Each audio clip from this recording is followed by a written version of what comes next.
नमस्कार दोस्तों। शराबबंदी बिहार में आखिरी सांसें गिन रहा है।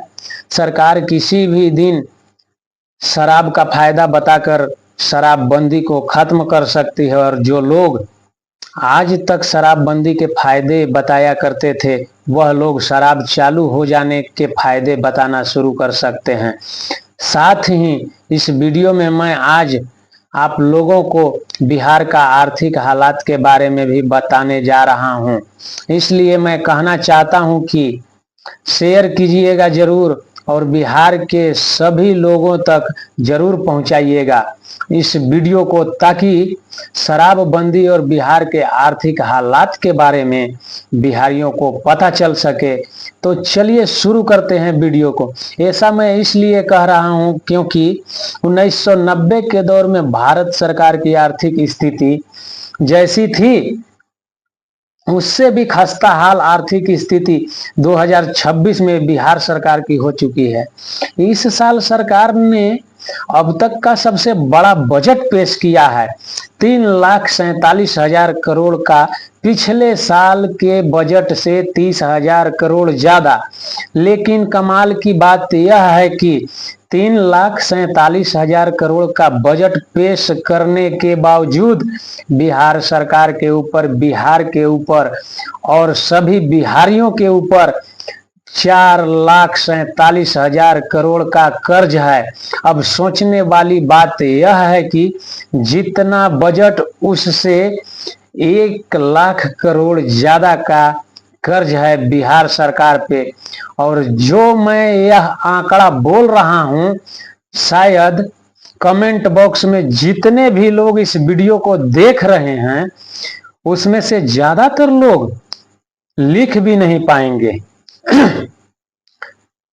अब शराबबंदी के ऊपर कुछ सरकार के लोग पुनर्विचार क्यों कर सकते हैं, उसके बारे में मैं आप लोगों को बता देना चाहता हूं।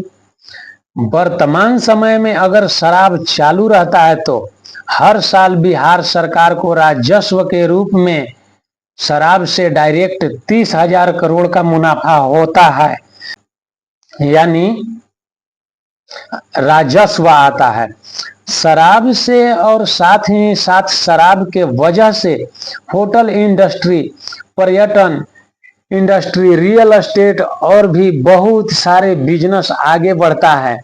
उससे कमोबेश 5,000 करोड़ का फायदा होता है बिहार सरकार को।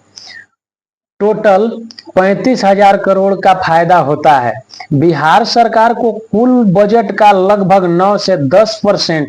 अब जरा सोचिए कितना बड़ा अमाउंट है और इतना बड़ा बजट पेश करने के बावजूद बिहार सरकार पे 47,000 करोड़ कर्ज होने के बावजूद इस साल सरकार 72,000 करोड़ कर्ज लेने का लक्ष्य रखा है।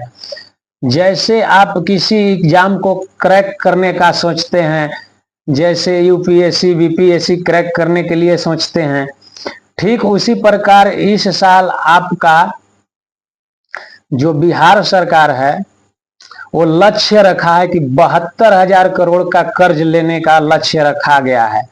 अब कर्ज कैसे मिलता है? क्रेडिट पे मिलता है। बिहार सरकार का क्रेडिट ऐसा तो है नहीं कि जापान कर्ज दे दे, ऐसा तो है नहीं कि वर्ल्ड बैंक कर्ज दे दे, क्योंकि वर्ल्ड बैंक भी कर्ज दे दे के अब थक चुका है। उसके कर्ज, उसका पैसा लेने के बाद बिहार सरकार क्या काम करती है, उसका बायोडाटा भी नहीं दे पाती है। और इसलिए करोड़ों का बिल भी बिहार सरकार सबमिट नहीं कर पाई।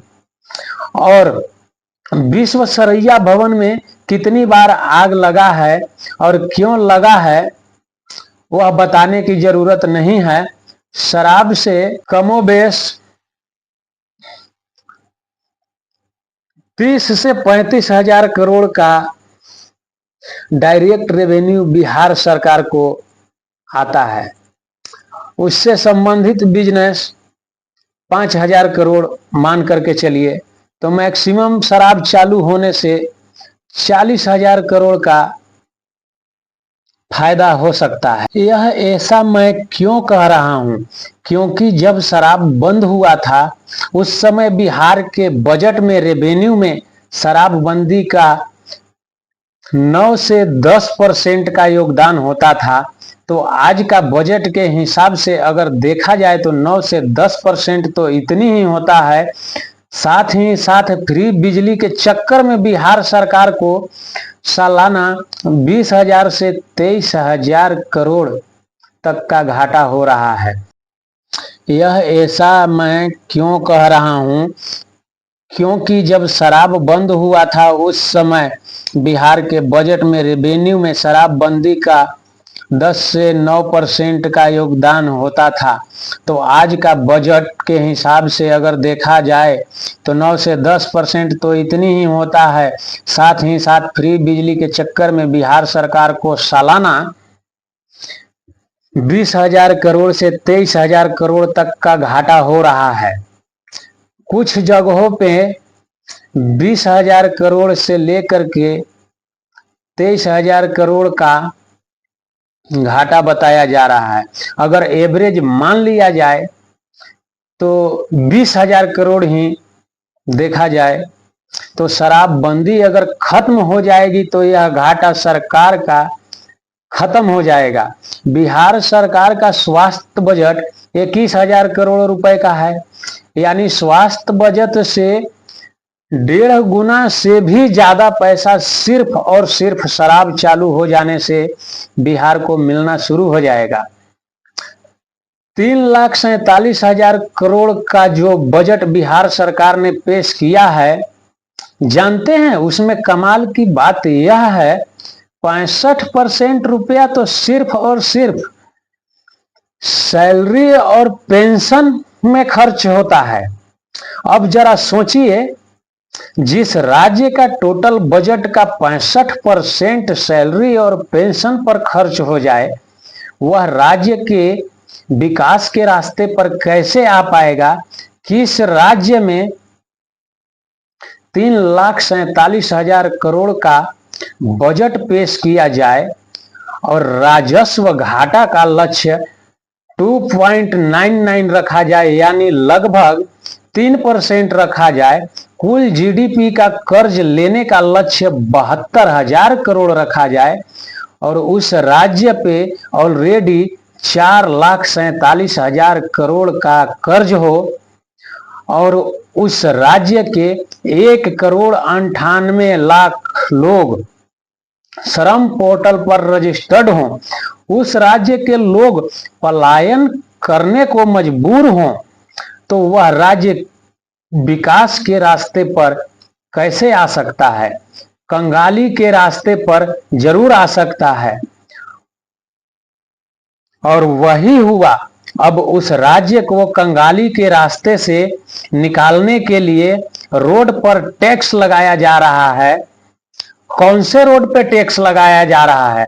स्टेट हाईवे पे। उसके अलावा हर गांव के हर घर से 1,200 रुपए वसूलने का एक प्रयास किया जा रहा है।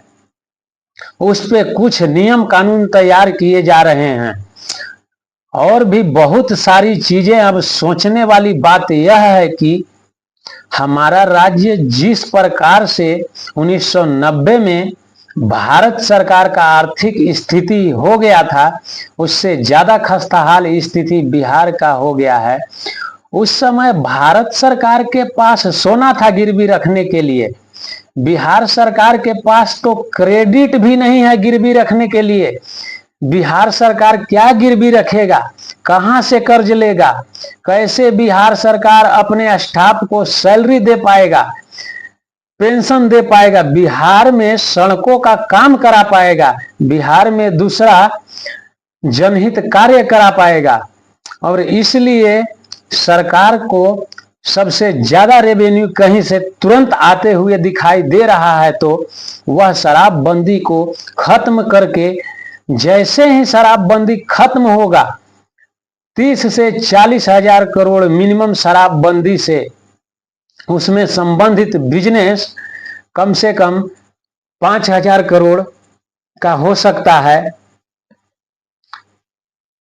यानी टोटल मान लिया जाए तो 40,000 करोड़ भी हो सकता है।